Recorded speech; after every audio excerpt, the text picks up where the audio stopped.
Welcome to another episode of OG55. We got Tones Poppy back in the house. Today, we are doing This Week in YouTube. This is the ongoing series we have here on OG55. But we're getting into some nerdy stuff, more of the studio side with Star Wars, box office, all that good stuff. We got Tones Poppy in the house up next on OG55.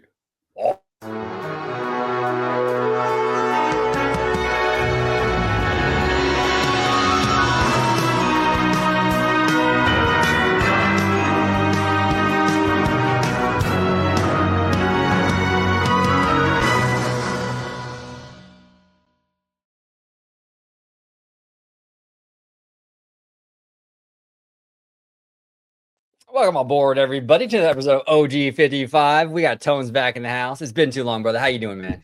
I'm beautiful, man. I've been feeling great lately. I have stepped away from YouTube just a little bit. I am going to be coming back soon, and why not start it off with a episode on OG55, man? It's always good to see you. Always good to see you, brother.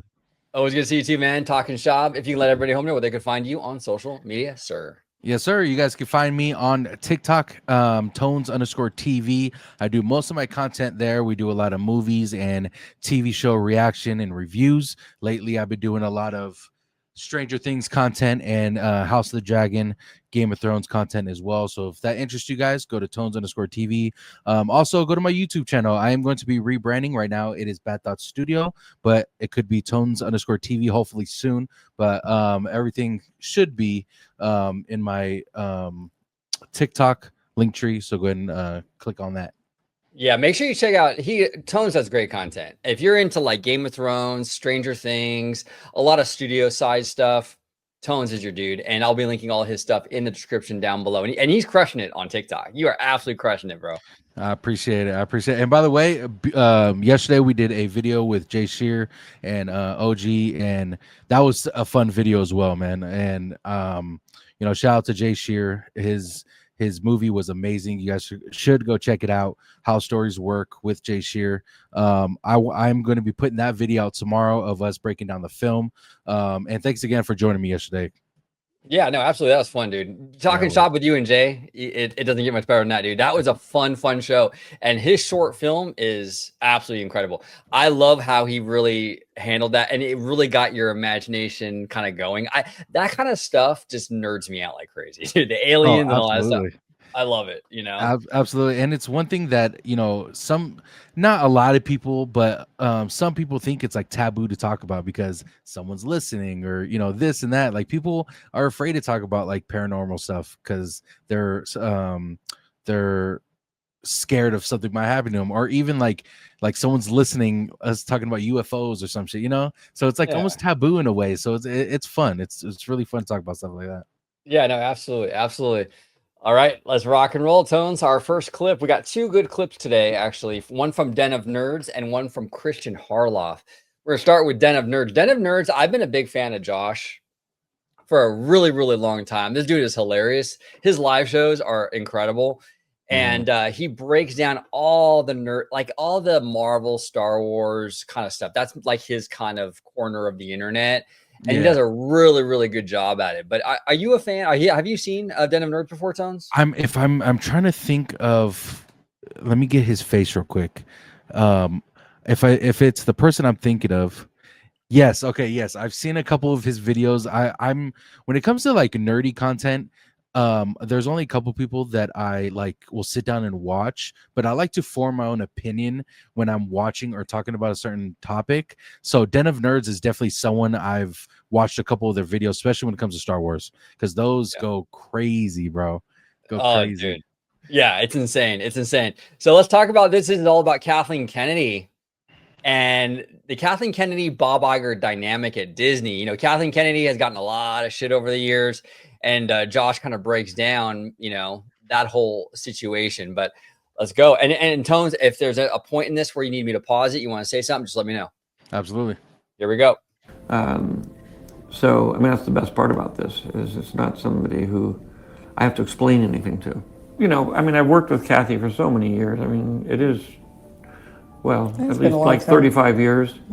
And, in close producing together, just working together and as friends, and it's a great relationship. He actually has all the qualities that are necessary to run a company like this. You know, this is interesting because a lot of fans, I feel, don't really realize that Kennedy was a George Lucas decision.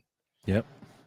You know, I mean, it's crazy to think about because everyone kind of sees it as a Disney decision, but it really, this was Lucas handpicked her to run his studio, which is interesting, you know?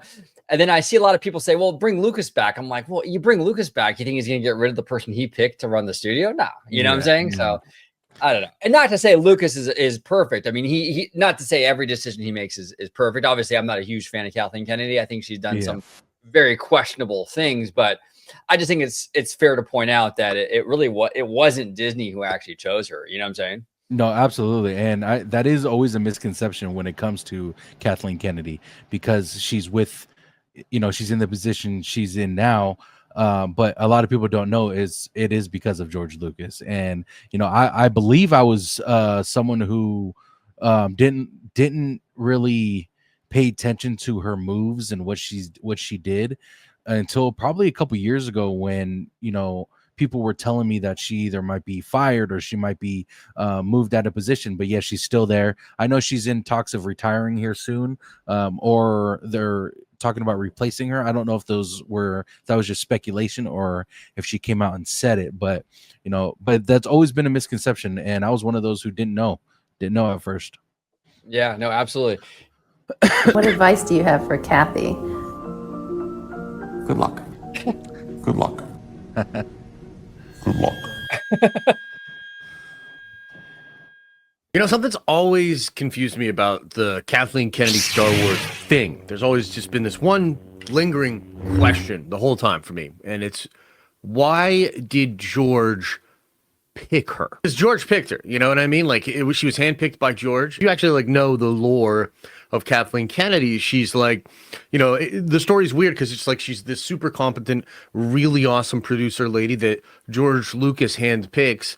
And then it's like at the top of her height of her power, so to speak, she goes dark side. A lot of us just thought, well, that's what's going on with Kathleen Kennedy. And that's why, so many of us went so hard on her. You probably already know what this is about, but in case the clickbait got you and you're not quite sure the context, there's some crazy information out there now about Kathleen Kennedy, Star Wars, Bob Iger. And this all really began with Adam Driver doing an interview with the AP where he discusses a Star Wars movie that he had been trying to get off the ground for multiple years called The Hunt for Ben Solo. This is a film that was going to be directed by Steven Soderbergh, who, by the way, actually commented on this. It's very rare that people involved in this kind of a story would actually comment on it. Soderbergh literally said something like, I very much enjoyed making that movie in my head, and I'm just sorry the fans will never get to see it. And that's like, it's wild. But what it resulted in was the uncovering of a lot of truths, or at least potential truths, about what's actually been going on with Star Wars. Because Adam Driver very specifically says Kathleen Kennedy, Carrie Beck, and Dave Filoni were all on board with this film,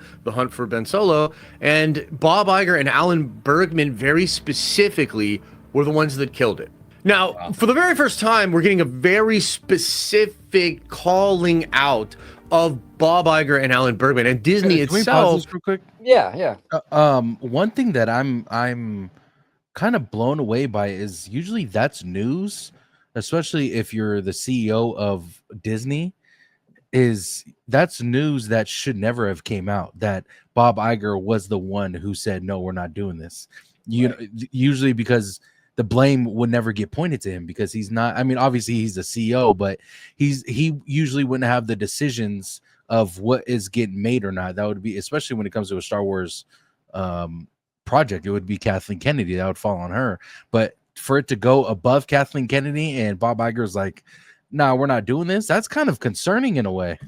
Oh, it's huge, Tones. It's massive. I mean, he shouldn't be meddling like that. He's a CEO. So when you're CEO, you want to kind of manage the overall, obviously, right? Like the acquisition of Lucasfilm and all that would be definitely Bob Iger's purview, things like that. But, what movies are being made, greenlit and whatever, like that shouldn't be his decision. I mean, if Bob Iger is going to sit here and green light or deny films, then why even have Kennedy in her position? Why have any of these studio heads 100%. if Bob Iger didn't go over there and just kind of do what he wants to do? And That's interesting, man. And she's gotten, and this is the thing, man. If this is the case, and Josh kind of breaks down a lot of different things here, but if this is the case where a lot of these bad decisions were not her and it was Bob Iger, that's really going to change the game. I mean, that's wild to me, you know, and that might be why they're not, because fans are wondering, why haven't they fired her? Well, maybe they haven't fired her because all the bad decisions have been Bob Iger's. Yep.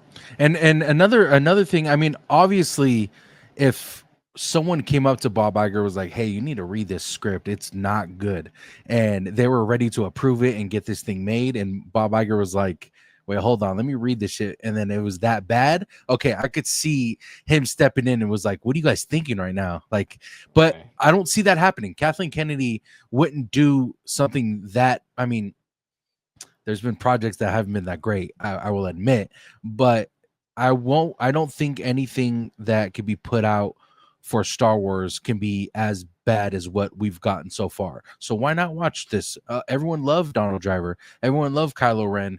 And that, I'm not sure if that's the route that we're going to go, but he's the one who came out and said, like, this was a movie that was going to be made. And that's Kylo Ren was his character. So, man, that would have been a great movie, but it's just crazy to think. Well, and Adam Driver is a very opinionated guy, and he came out, I forgot where I read it, but he said he really liked the script for this thing. And for him to be kind of advocating for it, and I trust Adam Driver, he seems like a very, like a quality dude. Like, I feel like Adam Driver doesn't like get involved with just anything. Like, I feel like he's very particular. So for him to be like, no, this was like a legit thing, like they should have done it. You know, for me is like, it lends credence to it if he's on board, you know. The other thing too, one of the big red flags for me with Bob Iger with Star Wars is I heard, and this is my least favorite part of the Solo movie. They added in their house how Han got his last name, right? When you're checking into that like airport thing, and they're like, "Oh, you're flying solo." He goes, "That's my last name." That was the cheesiest thing, and that was Bob Iger's idea. God, I didn't know that. I didn't know that, bro. Oh no. And ever since then, I'm kind of like, I don't know, you know, that's kind of like, that was kind of cringe. You know what I'm saying? I don't know. Bob Iger's boomer was showing with that for sure, because that was a very cheesy kind of dad jokey kind of moment. And it kind of ruins the character just a little bit for me. You know what I'm saying? Yeah. And fuck, man, that makes me think like what the decisions that have been made so far, was it Kathleen Kennedy or was it him? Right. Holy fuck, man. I don't know. We'll see. It's interesting. In the relationship between Lucasfilm and Disney, right? So Adam Driver's being very specific here. He's like, yo, we were all on board. It's Bob Iger and Alan Bergman that said no. It's a wild thing. But anyway, let me explain to you what happened next. Basically, guys, when this happened, I, like many of you out there, got really upset. We were like, wow, this is crazy. Like, that would have at least been bold. Kylo Ren's kind of cool. Like, the sequels kind of suck, but like Kylo Ren's cool. And so I put out a statement. I said, like, hey, man, if you have any other stuff out there, like, if anybody out there knows anything about Bob Iger and maybe other times that he has done something similar to this, hit me up. Well, what ended up happening was one of my best sources ever, like a person that I trust a lot, a person that has given me a lot of very accurate information about Star Wars stuff, even very recently, where I had that big video about Ahsoka season 2, and you know, the mall show had that way before anybody else, and so like, this person's very reliable. Well, this person actually sent me a laundry list of things that was going on with Bob Iger. And this person was like very specifically saying like, hey man, this is just the tip of the iceberg. Like, here's all the stuff that happened. So let me now take you through a list of stuff that this very, very good source told me was stuff that Kathleen Kennedy wanted, that Bob Iger killed. And then at the end of the video, we're going to have a conversation, because look, man, maybe this is your first time hearing some of this stuff. Maybe you've heard this through other sources and whatnot. But I've been sitting with this for a couple of days. I have some thoughts. I've processed it a little bit. So we'll talk about that at the end of the video. So first up, let's talk about the Clone Wars. So around the time that Disney buys Lucas. What was that, brother? Ben Affleck popped up in there for some reason. I know, right? Has he been in Star Wars before? I don't think he has. Oh, that was so random. The Batman. Yeah, that's so fucking random. That's hilarious. Film. The Clone Wars is sort of given an early exit. Okay, now this is pretty widely known. They kill that. They keep Clone Wars, the show, canon to the Disney stuff. but they stop it. Okay, and we've seen previs on many different things that were going on in that last season of Clone Wars, including stuff with like this gigantic kyber crystal, some flashbacks, even to Revan himself. Really wild stuff that was going to be going on in that last season of Clone Wars. Well, as it turns out, it was Bob Iger that killed that. And what I was told by the source was that basically Bob Iger didn't want to have anything to do with the prequels, really. That's where this was rooted in. Which, by the way, if you go back and read the book, Bob Iger's actual book, where he's talking about George Lucas's treatments and what they wanted to do, there's this weird line where Iger says something like, George was mad, but he didn't understand the pressure we were under to deliver something that felt quintessentially Star Wars to the fans. And if you read between the lines there, what Iger's really saying is that George didn't always make stuff for the fans, at least from his perspective. And that is mainly focused on the prequels, right? It's so interesting now, because we'll come back to this way later in the video, but I just want to set this up for you because it actually does make a lot of sense that at the time of the acquisition itself, Bob Iger is literally saying, hey, we actually are not going to do this crazy ass George Lucas stuff. We want to just do Star Wars. Like, what made Star Wars when you still had it, George, when you made that crazy thing, we want to just copy pasta that into oblivion, right? That's the And to be fair to Iger, at that time, I think a lot of fans were even on board with that. I think that fans wanted, really, when Disney bought Star Wars in 2012, I think fans were like, oh, hell yeah, let's do this. They were really on board with it. They wanted to get into this new era where it wasn't all so CGI and all the practical effects. Fans were on board initially, you know what I'm saying? Yeah. Now, obviously, once the sequel trilogy sort of started to kind of go on, like, you know, then that started to sour a bit. But I mean, there was a fervor out there for like Disney to kind of go in there and kind of like put Star Wars back on the map a little bit. I don't know. I kind of felt that energy going into it. And then obviously it all derailed in 2017. But what say you, Tones? No, so I didn't mind the sequel trilogies, like the whole Anakin. I'm really fuzzy when it comes to the names, when it comes to Star Wars, especially after the original ones. The ones with Anakin is the sequel trilogies, correct? The one with Anakin is prequels. The Kylo and Rey is Okay. sequels. Yeah, So those are sequels. Okay, so the prequels, I didn't mind. Right, everyone. I'm sure a lot of people or people that I've talked to loved those movies, but the whole Rey kind of storyline was really just something that, in my opinion, people had their mindset that they had to have been some kind of Skywalker. Like Rey should have been some kind of Skywalker. Yeah, she ended up training with them, but everyone thought that they were somehow related to him. Who was she even related to in the movies? Like Palpatine. I was just Palpatine. Okay. Yeah, I but then think, but then she takes on the Skywalker name, and it's like it's weird, kind of convoluted mess. Exactly. That's where I was going to get to. It's like it made people confused on what was going on, and I think that's what, like, the main storyline that was like, we knew who was who in the originals, and in the prequels we didn't know what the fuck was going on in the sequels, and I think that's what confused most of the fan base from the people that I've talked to.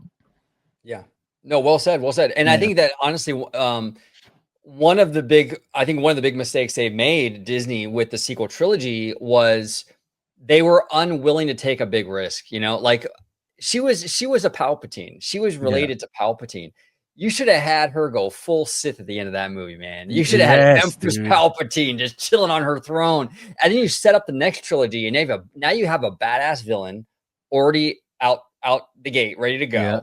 And you have that kind of cool poetry, it rhymes, Lucas kind of dynamic where Kylo was a bad dude. He was dark side when the trilogy started, but then he went light sided by the end, and he became Ben Solo, right? Yeah.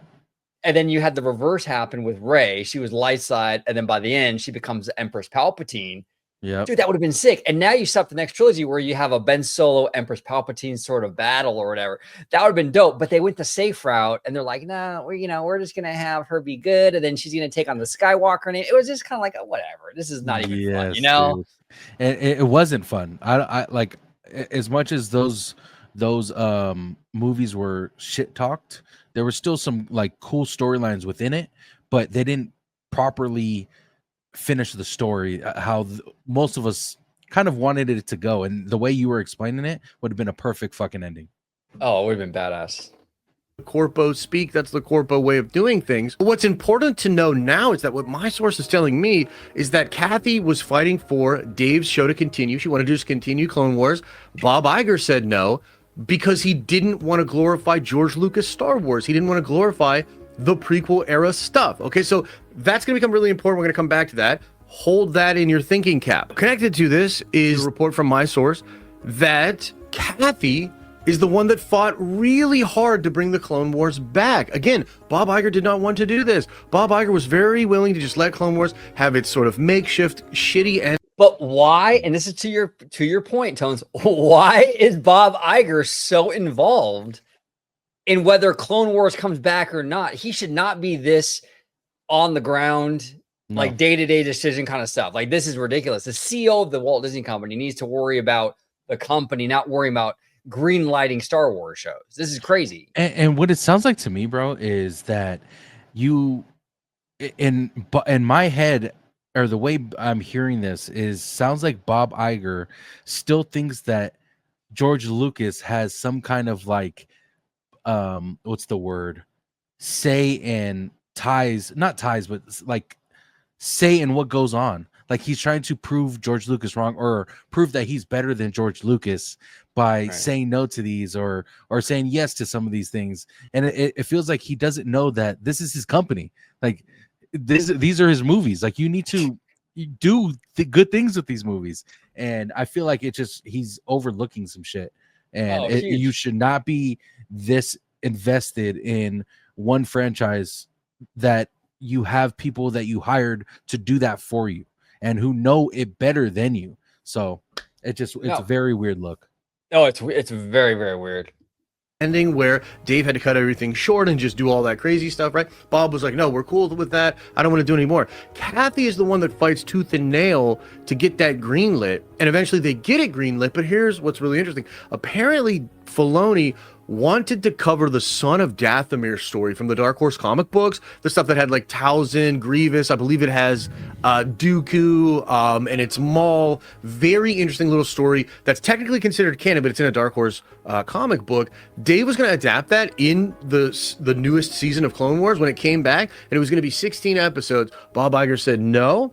Bob Iger said, you have 12 episodes, and that's why we got the Clone Wars the way that it was. What? Dude, this is crazy to me. Bob Iger is dictating the amount of episodes. This is wild to me how involved he is. I had no idea about any of this. No, me neither. Why?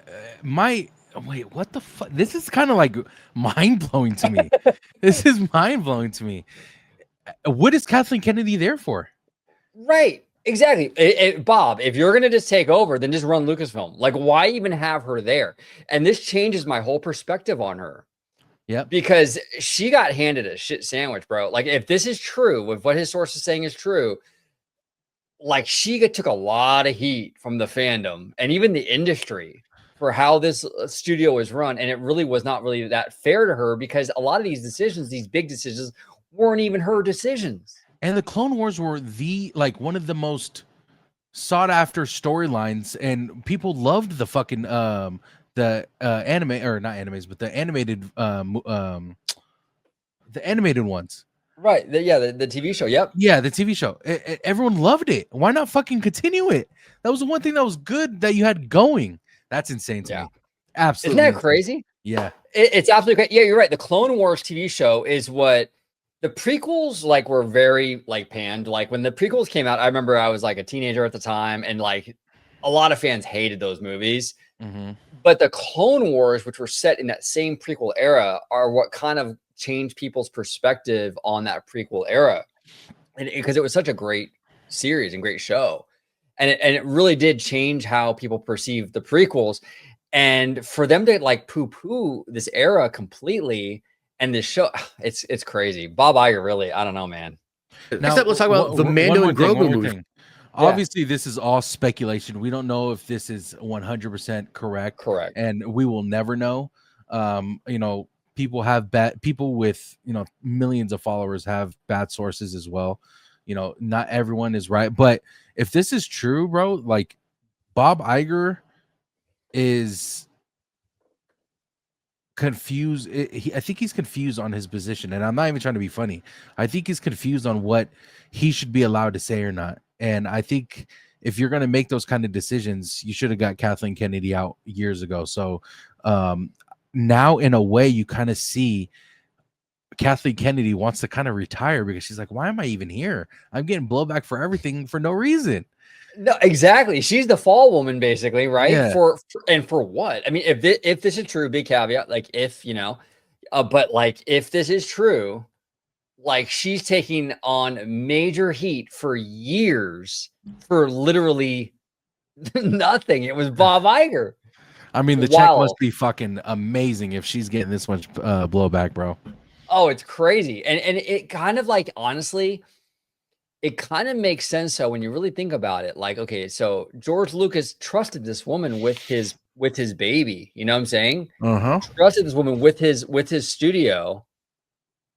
And obviously that trust was there for a reason. And she's also a fantastic producer, right? I mean, she's done amazing stuff, Steven Spielberg and all that.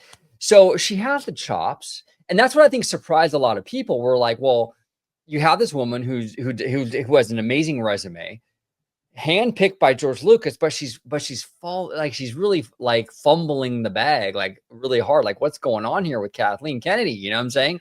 But here's the thing too, Tones. And I know you don't follow as much the corporate politics with Disney, but Dana Walden, she was over at Fox, right? Mm-hmm. And Disney they brought her on when they bought Fox, right? Fox, yeah. Yeah, now Dana Walden was amazing at Fox, dude. She was a superstar executive over there. I mean, even Rupert Murdoch, who is a massive conservative, had nothing but good things to say about Dana Walden, who's a massive progressive, right? Yeah. She knew what she was doing over there. She was handling her shit really, really on point. She comes over to Disney and she seems to be putting out a lot of fires, not really doing the same kind of A+ job that she was kind of doing over there at Fox. And it's like, I'm starting to wonder if that whole thing is Bob Iger. You know what I'm saying? So it just seems kind of weird, man. I think Bob Iger is meddling way too much the more and more I hear. And honestly, we're looking for a new CEO. They're supposed to announce it, I think, early 2026. It can't come soon enough, dude. No. From what I understand, what my source is telling me, this is a Bob Iger idea. And that kind of makes sense. I mean, Star Wars Celebration, about 3 to 4 months before we found out about the Mando and Grogu movie, rolled out 3 different films and an actual cohesive plan on what they wanted to do with Star Wars movies. This included the Charmin Obed-Chinoy Rey movie. This included the Dave Filoni Heir to the Empire movie. We didn't know exactly what it was, but pretty sure it was going to be Heir to the Empire. And then the James Mangold Star Wars movie, which was going to tell a story like 30,000 years ago, the origin of the Force and the Jedi, right? So that was their plan. That's what they announced, Lucasfilm. That's what they announced at Star Wars Celebration. They had been planning it, cooking it, and they announced it. 3 to 4 months later, Disney, in a weird-ass press release, announces that a Mandalorian and Grogu movie is now happening, and it'll actually be the next Star Wars movie you see in theaters. Well, doesn't that seem disjointed and dysfunctional? That's because it is. That's because that movie was Bob Iger's idea. According to my source, all of the scripts for season 4 of The Mandalorian and Grogu were done. Jon Favreau wanted to just do his 4th season, but Bob Iger mandates and basically made it happen that now we're going to get this Mando and Grogu movie. Also worth noting, the 4th season of Mandalorian was going to redeem Boba Fett. They knew they messed that up and they were going to redeem Boba Fett, make him badass again. Hopefully that can still happen. Maybe it'll be in the film a little bit, although I doubt it. And then if they do end up doing that 4th season, maybe they can still do that with the Boba Fett character. But again, something cool, something they were all down with. Even Kathy was down and Iger killed it. Now, next up, we got to talk about Luke and Rey, because this is where it's going to start to get really, really weird. And a lot of you are probably not going to believe this. I am still... You know me, OG. My mind's wandering right now. Yeah. I hate to be this guy, but when it comes to Star Wars and Marvel, we haven't seen anything, that good in a while. And it's been a while.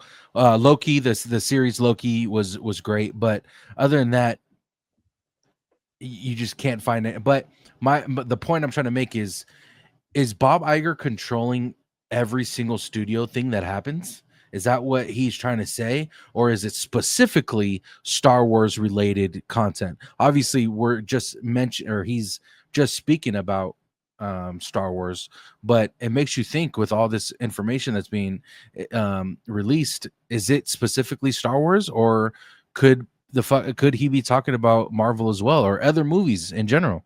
Yeah, no, I think you're onto something with that, dude. Honestly, I would bet, if I was a betting man, I would say he's probably meddling in all of it. I think he's meddling in the Marvel stuff. I think he's probably meddling in the Pixar stuff and the Disney animation stuff. So yeah, I don't think it's exclusive to the Star Wars thing. This particular story happens to be connected to that, but yeah, he's probably doing it across the board. So unfortunately. And that's the problem. I mean, Bob Iger is a really smart businessman. Stay in your lane, Bob. Like, absolutely.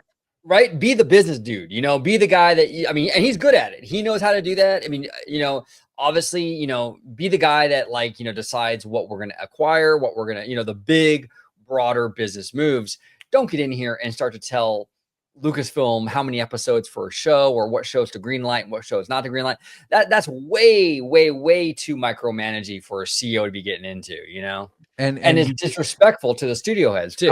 Absolutely disrespectful. And also you give Kathleen Kennedy a budget to make said projects. She's doing that, or she's trying to do that, but when you undercut her and tell her you can't do that and can't make certain amount of episodes, it's like, how do you want her to work? Like, what does Bob Iger want from her? In a sense of like, give them the budget, let them work the rest out, and don't undercut them. And that's what we thought was happening, but it looks like it's not. Exactly.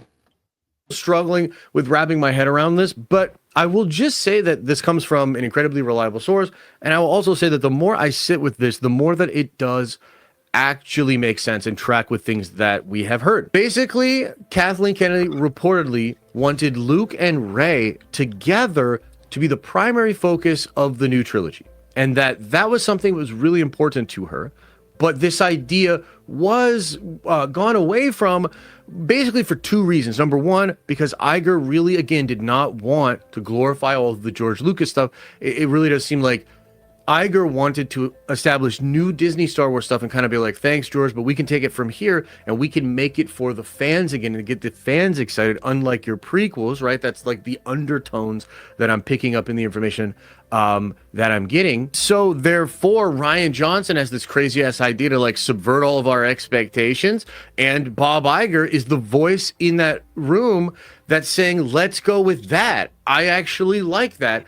Maybe Kathleen Kennedy gets on board at some point too, and then, champions Ryan, because obviously that's something that we saw.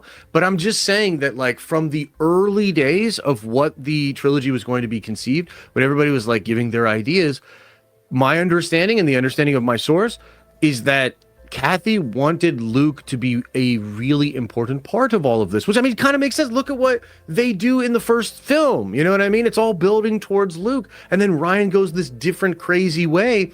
And it's just like, I think we need to reinvestigate what actually happened around that time period. It's just not as simple as like, Kathy was like, fuck Luke Skywalker, kill him. You know what I mean?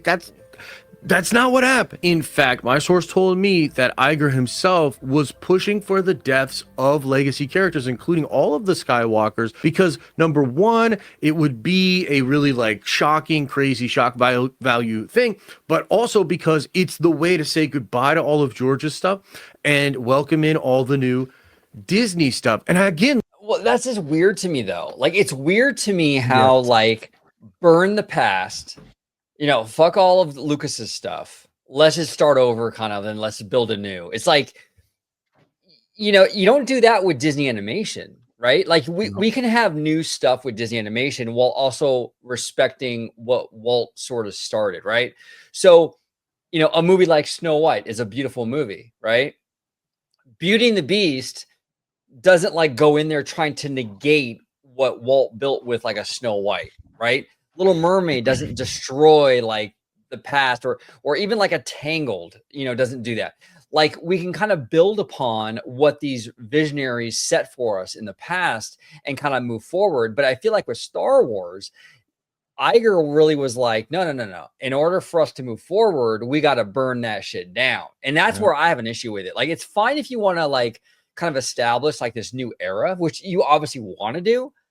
But this idea or this mentality that like we have to like take down the former, that's the beef I have. You know what I'm saying, Tones? Oh, absolutely. And it's like your fan base for the company you or for the company that was purchased wasn't because of you, Bob Iger. It was because of George Lucas and his ideas and his, it's not because of you. No one's going to remember Star Wars and think Bob Iger. Like, that's not how it works. You know what I'm saying? No offense to Bob Iger, but that's just not how it is. You are the it was the CEO or CO of Disney. CEO, like, yeah. He's not good. No one's going to remember Star Wars because of you. Even if Star Wars were to be big, it wouldn't be you being CEO and Star Wars was just killing it right now. No one would still think of it like, okay, this is Bob Iger. No, this is Kathleen Kennedy. This is the ideas from before of why she's in that position now. So it's like, it doesn't make sense. It's not clicking in my head. Even if he wanted this much pull, why is he telling them no? And why is he putting so much input on what's going on? Unless there's only one thing I can think of is if they're trying to push for more budget and they can't, and Bob Iger's like, no, we can't. That's a different story. But it doesn't look like that's what's happening here. No, it seems like he's trying to make creative decisions. You know what I'm saying? Exactly. And that's a no-go.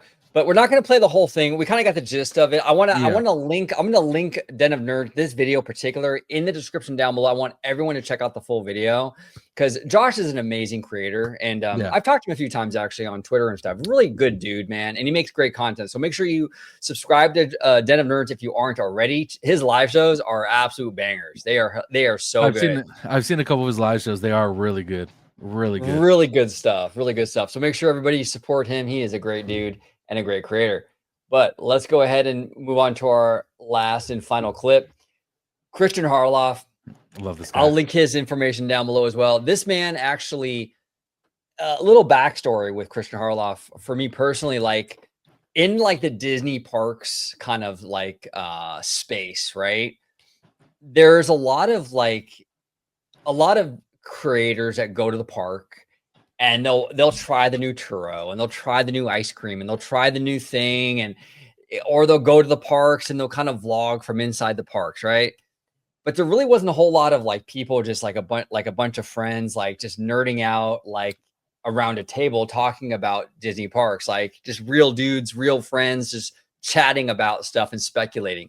And Harloff, along with Mark Ellis and John Campia, they used to do that on Collider and AMC with Star Wars, and they would kind of nerd out. And I loved that show that they did. It was called Collider Jedi Council, and it inspired me to start OG55. I mean, that's why I wanted to do.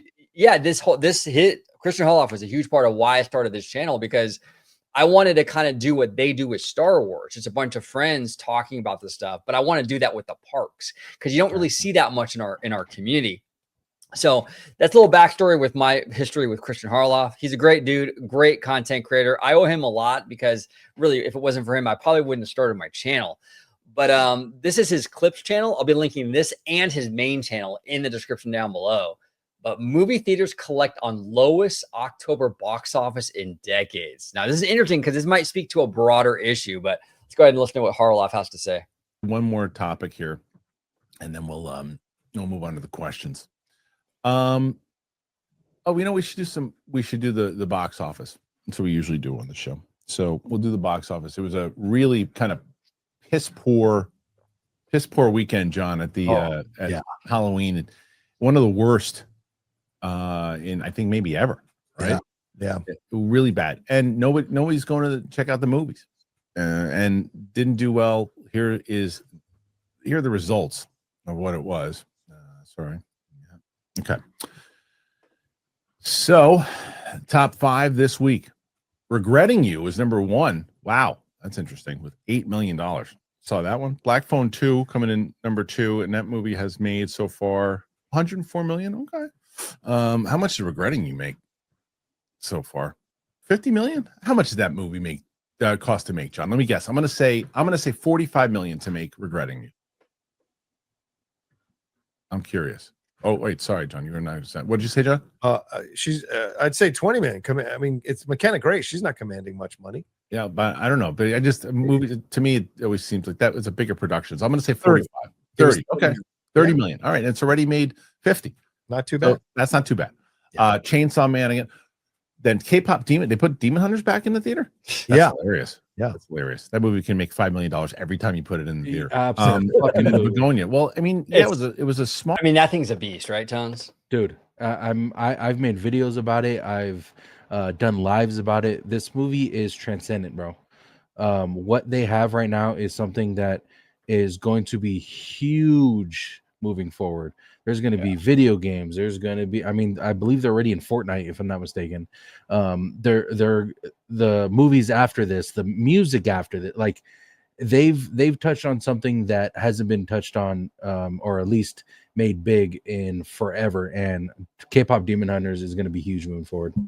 For 100%, 100%. And it's interesting too, because like, I think Gen Z, the younger generations and stuff, I think they're really drawn to like this kind of like this Asian pop culture, right? Whether it's K-pop Demon Hunters, whether it's just K-pop in general, or even anime, like in Japanese anime and stuff. I mean, we're seeing a lot of anime blow up too right now. I mean, I went to Universal Fan Fest over at Universal Studios back in April.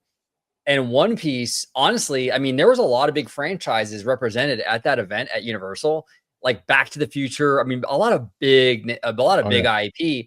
And One Piece, I'm telling you, the One Piece had like massive fan showing. I mean, everybody was dressed like those characters. Yeah, no, the fandom for One Piece is probably one of the biggest. It probably is the biggest anime ever. Next, people could debate that, but One Piece is huge, bro. It's huge, and especially because the anime and season 2 of the live action is coming out soon as well. So you're getting a anime and just the Asian culture in general is going to be huge moving forward for sure. No, I agree with you. And it's interesting because we just talked about Star Wars, which is kind of like in a lot of ways like the old guard. Yeah. That was the big thing for like, maybe like, Gen X and maybe like older millennials, maybe. Yeah.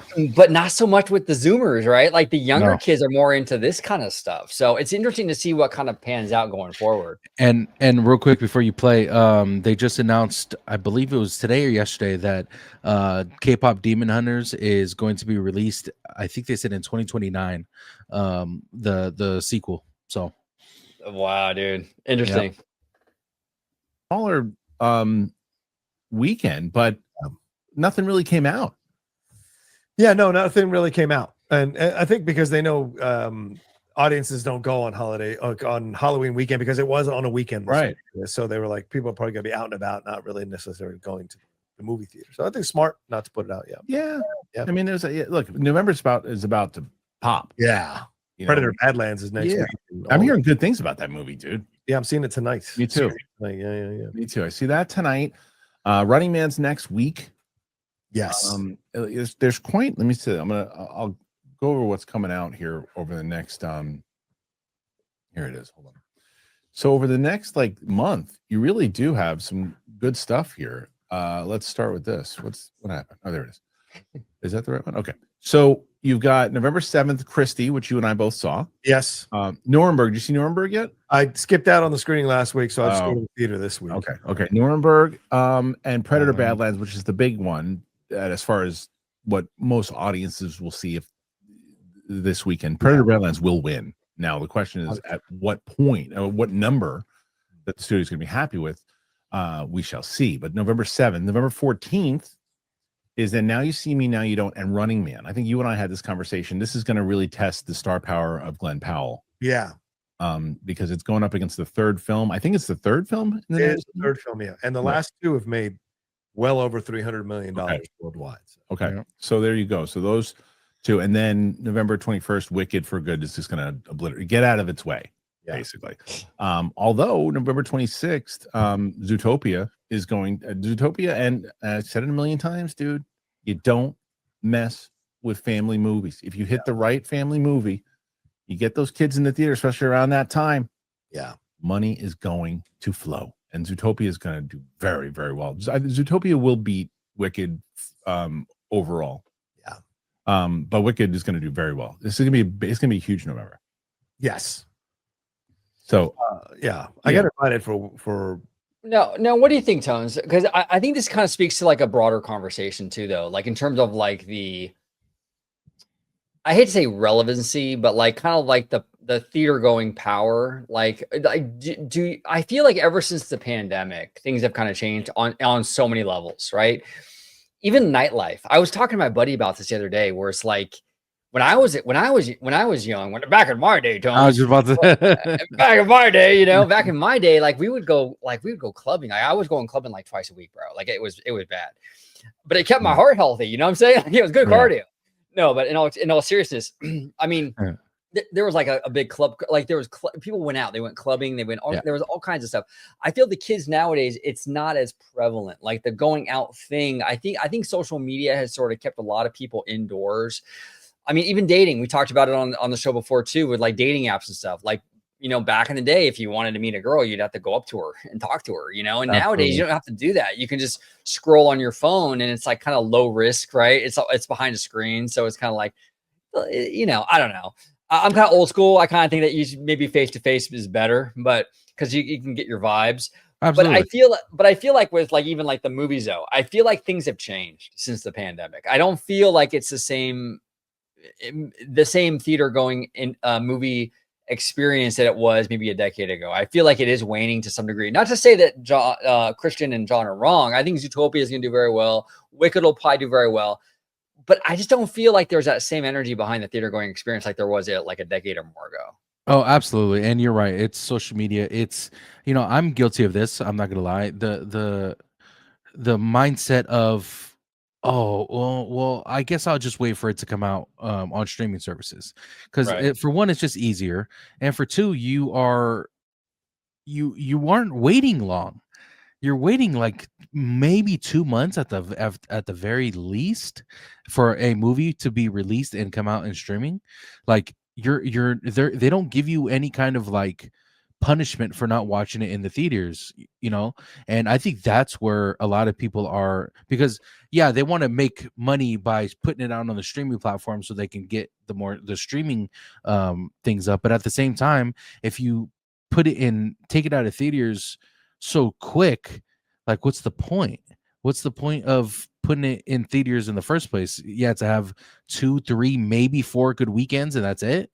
It's like, and nowadays, like you go on, you wait like 2 weeks, and it's already up for, you know, it's you could watch the movie on Amazon or whatever the case may be for $25.99 or whatever it is for the day. Like it's what's the point? So I think that's where people have that mindset. And like I said, I'm guilty of it. Of like, nah, just wait 2 weeks and I'll just watch it from home and, you know, not have to worry about going out. So unfortunately, that's the reality today. No, it is. It's completely the reality. And I think that's why, like, I agree with Harloff, right? I do think that Zootopia 2 will do well, because Inside Out 2 did very well. Mm-hmm. But here's the thing with the family movies that are real catch-20. Like, the problem with the family movies is, I think when it comes to existing franchises, so Inside Out, Zootopia, you know, when they do another Frozen, all these sequels are going to do very well when it comes to family movies, because they're established IP where families go, okay, I like the last one. We'll spend the money to go to the theater and watch this one. Yeah. But it's the new IP where families are like, you know what? I don't want to spend $100 to go watch LEO, you know, because I don't know if this is going to be a good movie. You know what I'm saying? Yes. And you're spending that when you have the mom, the dad, and like 1 or 2 kids, sometimes even more. You're spending $100 just to walk in that door. When in a month, like you were saying, Tones, that will be on Disney Plus, and your kid could watch it on repeat in the living room. Yep. So there's less of an incentive for these families to like kind of roll the dice on these new properties, where like Zootopia 2, that's going to roll in the money, because the first one, people know it was good. Yeah. But you know, these new IPs though, it's a huge risk. And these studios, it's like, you know, they put them out there and they kind of die a dog's death at the box office half the time, you know? And it's very unfortunate, because it's, you know, the you know, Jay could probably vouch for this. It's going to dilute the movie going experience by people not wanting to, or people having that mindset of like, no, I'm just gonna wait. I don't want to go to the movie theaters because it's just the fucking reality nowadays, and it sucks too. It sucks, and I don't like having that mindset when it comes to these movies. Like the best experiences and the best memories I have are going with my brother and my friends to go watch these fucking movies, waiting in line for like 2 hours before the movie starts so we can run in and get good fucking seats. Like that was the fun in movies, but now it's like you have to fucking order 5 seats in a row, and sometimes it's not. Like it's just it's the movie experience is not there anymore, and it's very unfortunate. But I do think there's some kind of mindset that people need to get out of, including myself, when it comes to it. Yeah, well said, well said. Zootopia too, but it's on a Saturday at the El Cap. I'm not doing that. Not doing it. So I haven't gotten that screening yet, but I'm sure it's coming. And I got to double check on the other ones too, because like those are they're massive. I already got the Running Man one. I have to check in on Now You See Me, but Wicked hasn't come in yet. But I mean, again, hearing good things about it, and then there's really not much that comes out after. Avatar, right? It's just Avatar, right? Like Avatar to me is the only one, the massive one. I think there might be just one Avatar. One. Let's see. Yeah, and Avatar here, that's a movie that I think is really that's gonna crush in theaters, because that's a movie that you can't duplicate or replicate in the at home. You know what I'm saying? You have to see that in theaters, because that's an experience. That's not even a movie. That's an experience where you can't watch that on your iPad. You know what I'm saying? You gotta watch it in the theater. So that will do very well, and they'll probably sell $1 billion, you know, with Avatar and all the 3D and all that stuff. But these other movies, it's like you don't need to watch a lot of the stuff in the theater, like Elio and all that. It's like, come on, you know, I can see why people skipped it, you know. And you know, Wicked is it's not for me. It's not a movie for me. I didn't mind the first one. I did go to the movie theaters and see it. Musicals are just not something that I usually go to the theaters for. So I'm not going to speak on, you know, that experience, but it's not one of those like cinematic movies where, you know, you see this action and this like CGI shit going on and you're like, fuck, I need to see this in the movies.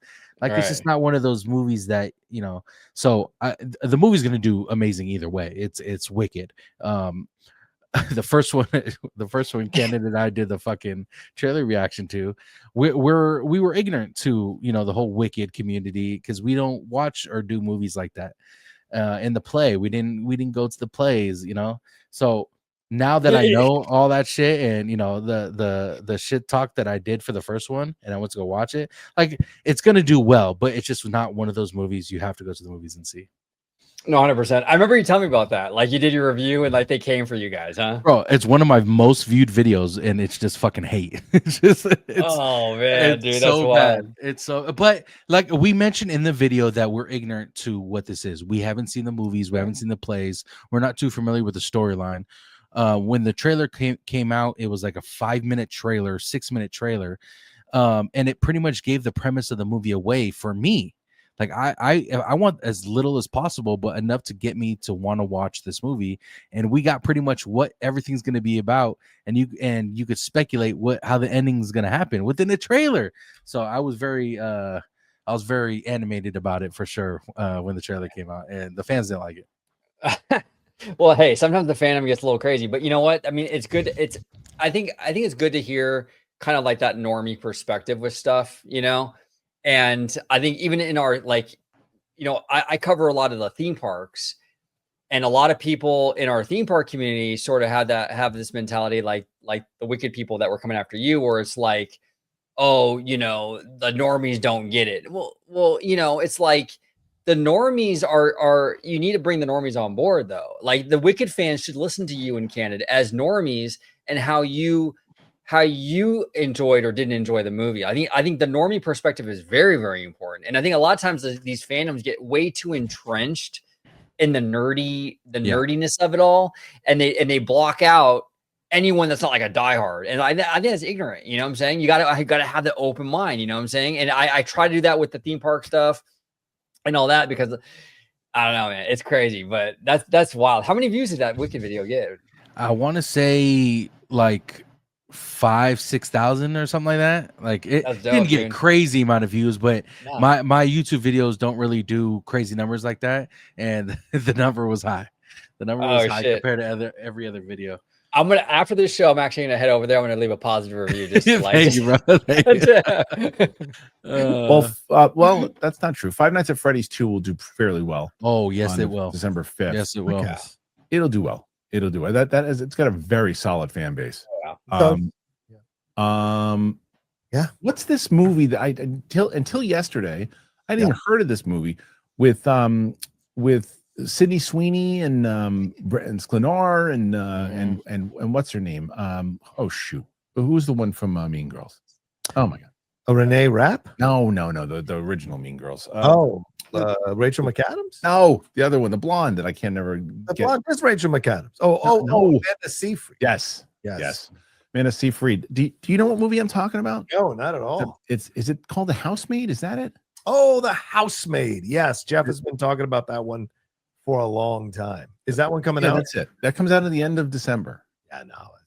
I don't think it's gonna. Yeah, it's coming out the same weekend as Avatar. Right. Yeah, and then the SpongeBob movie also comes out. The one that I'm really looking forward to that I'm seeing this month, actually, it comes out in December. That was Marty Supreme. You know, I will laugh so hard though if the SpongeBob movie outperforms Avatar. Oh my god.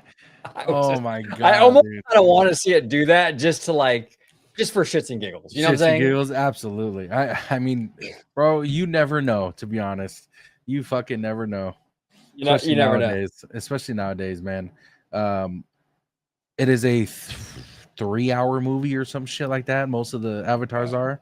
So unless you are well versed in the fan or in the in Avatar, it's just like, should I go watch it in the theaters? Like, it's definitely going to be in people's minds for sure. Yeah, no, 100%. I'm curious about it because I did like Way of Water quite a bit. I thought it was a good like family kind of story. It was kind of dope. Father-son kind of more. It's more of a father-son kind of story, but I really enjoyed it. But I also want to watch the third one, Fire and Ash, because I really want to see the potential there with like the new land coming to California Adventure and things like that. But we'll see how it all shakes out. But can I admit something? Yeah. I have not seen all the avatars. Oh shit. Okay, so what you saw the first one, I assume? The very first one. Okay, That's so I would very watch Way of Water because the first one I thought was really kind of mid, to be honest with you. I wasn't loving it. The second one was a really good, like I said, like a really good father-son story that I thought was really dope. I really enjoyed the second one. So okay. Yeah, And that this was is pretty the good. third one. And this one coming out, Fire and Ash, is the third one. Yeah. Okay. So we'll But see. You guys feel free to talk shit in the comments. Yes, I've not watched it. It's on the same list as OG's list that has been watched. So Exactly. Mile long list. My list is getting longer by the day, Tons. You know, it's like longer by the day. But I do want to thank Mr. Christian Harloff and John Roca. Great creators. Again, I want to thank Christian for really inspiring me to start this channel and stuff. I'll be linking his information down below, including John Roca's, because John has his own channel as well. So make sure you check out both of those gentlemen. Before we get out of here, I have a couple things I want to share. This is Capture the Magic Apparel. Our good friend Jared from Capture the Magic has an amazing nerdy t-shirt apparel store. And if you use promo code OG55, you get 10% off. If you want like a Universal shirt or Nintendo, he's got Disney in here. He's got it all. So if you do promo code OG55. You're not displaying it, by the way. Oh, you know what? I always do that. Oh, here we go. Hold on. Here we go. There it is. There it is. Everything you heard before, the nerdy shirts, the whole thing. Yeah, right here. Jared, Capture the Magic. A great store. Promo code OG55, 10% off. I also want to share our lovely gal, our friend Mimi, who does our outro for us here on the channel. Mimi Fan. If you're looking for great food options in the LA or OC area, make sure you follow Mimi Fan on YouTube and on Instagram. She goes to all the cool, like Korean barbecue, boba places, and just fun places to go to in SoCal. Make sure you check out Mimi fan down below in the description. Tones, Poppy, it's always an honor and a privilege having you on the show. And it's been way too long, but thank you for showing up and nerding out with me, bro. How you, where they can find you on social media? First of all, I love you so much, OG. I love you so much, brother. Bro, thank you so much. I'm always down to do videos with you. You know this. I like I said before, guys, I am restarting everything as far as my YouTube stuff, new name, more content.